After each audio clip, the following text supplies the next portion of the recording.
Hello, welcome back to the channel. And if you've not been before, then very much welcome. Please come again. Listen to what I've got to say. It's a victory. A victory. It may not seem like a victory because it's so far away, but I assure you it is. Let me tell you what I'm talking about.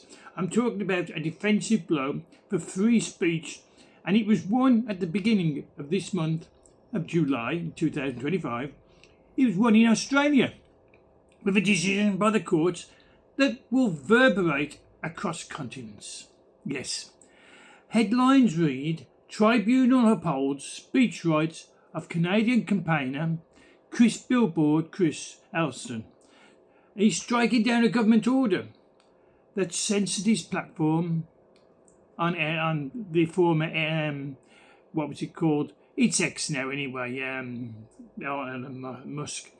And the post was under the country's Online Safety Act. It was banned and he was taken to court. The censored X post referred to controversial World Health Organization expert appointee Teddy Cook by biological accurate pronouns. She didn't like it. She didn't want to be called Miss or Mrs. No. She was fluid. Okay, so the censorship case was brought to the court, and it was coordinated by the ADF, Allied Defence of Freedom International, and the Human Rights Law Alliance. He raised alarm over the expanding global censorship powers and cross-border restrictions on free speech. Now in Melbourne, it was on the 1st of July this year, so it was, yesterday, the Administrative Review Tribunal ruled in favour of Canadian campaigner Chris Elston. Billboard because he walks about with a billboard with things like a father is a man who protects his children. A mother is a mother that gives birth, a woman that gives birth. And now he's struck down with the ADF International, the Human Rights Alliance. He struck down the government's order that sought to censor his post on X under the country's Online Safety Act. Now, Chris Elston's February 24, 2024, criticised the appointment of controversial World Health Organization expert appointed Teddy Cook. Now, why? Well, we'll go into it, won't we?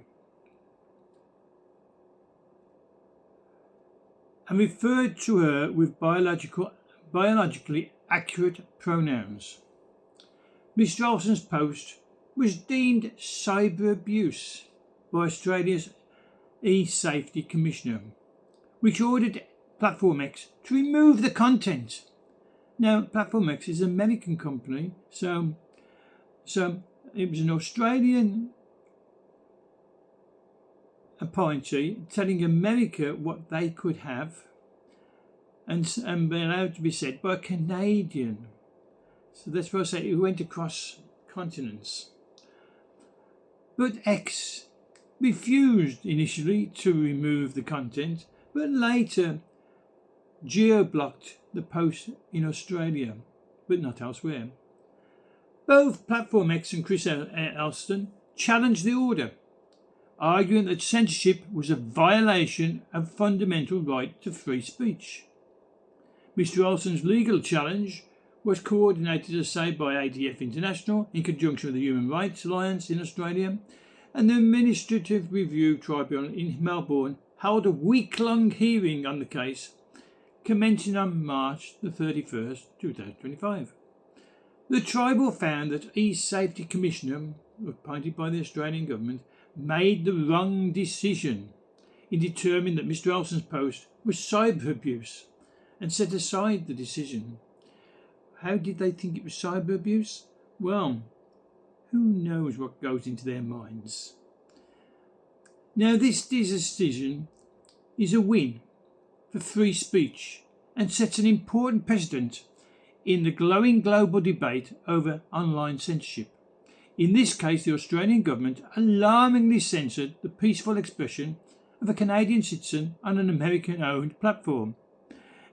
It's the evidence of the expansive reach of the censorial forces, even beyond national borders. But today, free speech prevailed. Great. Stated by Paul Coleman, Executive Director of the ADF International, the Alliance for Defending Freedom, this is a victory not just for Billboard Chris, but for every Australian and is indeed every citizen who values the fundamental right to free speech. The decision comes amid growing international concern over Australian government's expansive censorship powers. In May, the USA State Department condemned the Safety Commissioner's actions as part of a broader global trend towards coercive state censorship.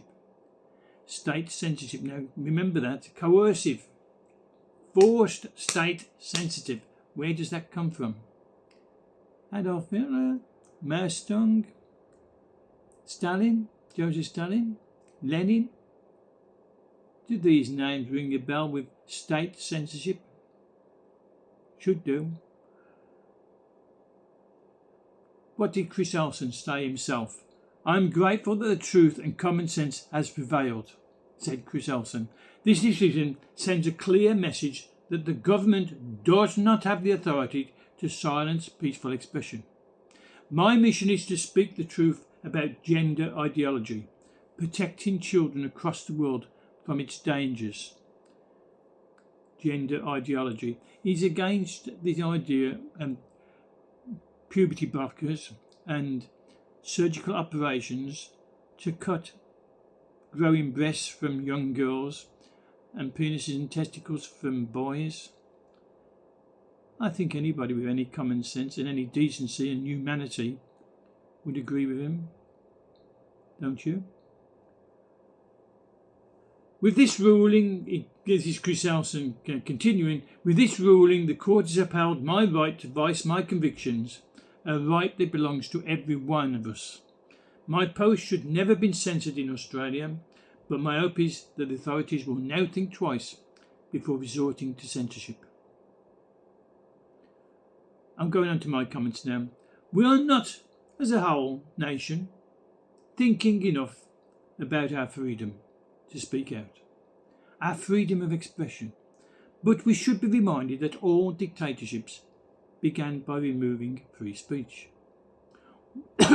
What seemingly only affects a small minority grows into a national silencing, and the population kept quiet and obedient as to speak your mind becomes taboo, and there's a worry that someone will overhear you and report you. Read George Orwell's 1984. It's eye-opening. This is the topic of online censorship. The topic of police knocking on your door. For an internet post, you quickly put online and now regret. And we've seen the arrests. I'm told there's up to 70 arrests a day. Not with these. Well, it's the substance of the prolific non-hate crime police recordings. They can't do you for a crime, mostly, for your posts, but they come knocking on your door. 3 or 4 of them. Bang, bang, bang. Early in the morning, waking you up, disturbing you if you're getting ready for work. And want to talk to you. Can we come in? Right, you made this post. Do you admit you've made this post?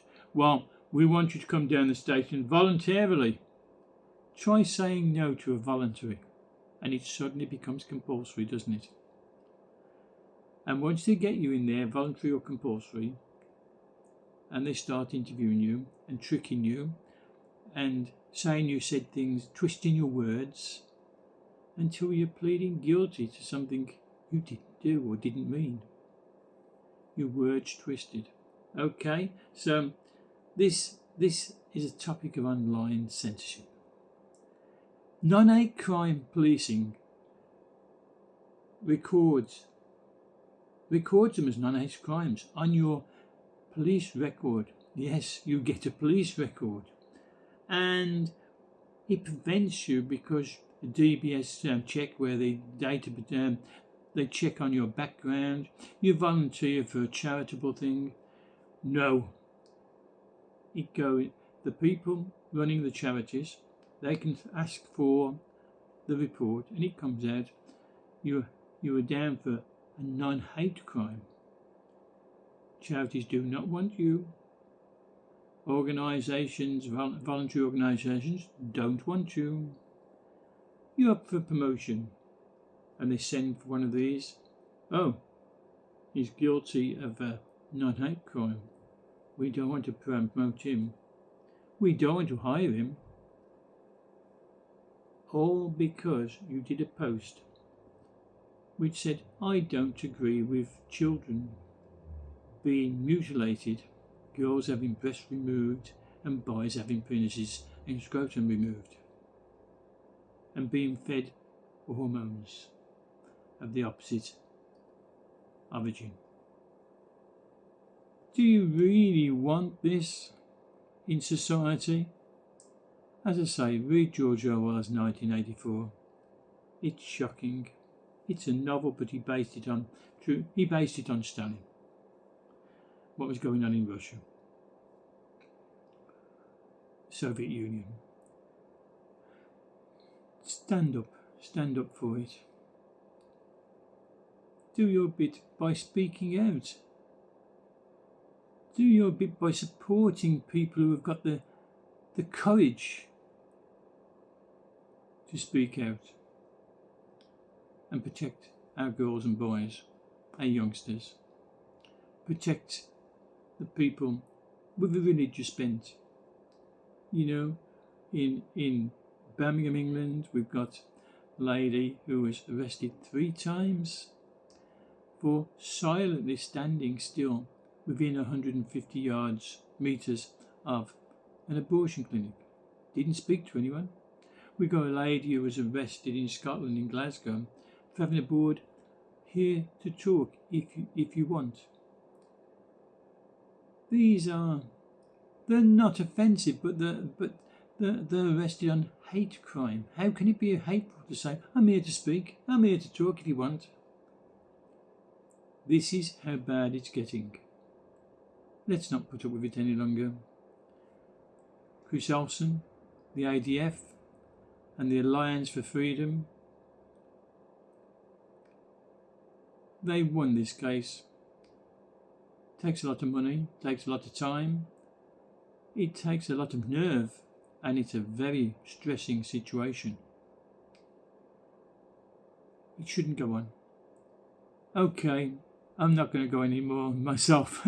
I've said my piece. Freedom of expression, freedom of speech. How is that? So if you like this, press the like button. Don't forget to subscribe. It does encourage me, it does help me, and I plead with you to do so. It doesn't cost you a penny, not even a cent, nor even a rupee. It's totally free to subscribe, so please do. And in the meantime, I wish you well, I wish you safety, and I wish you goodbye for now. Might see you later on this afternoon, okay? Bye for now, though.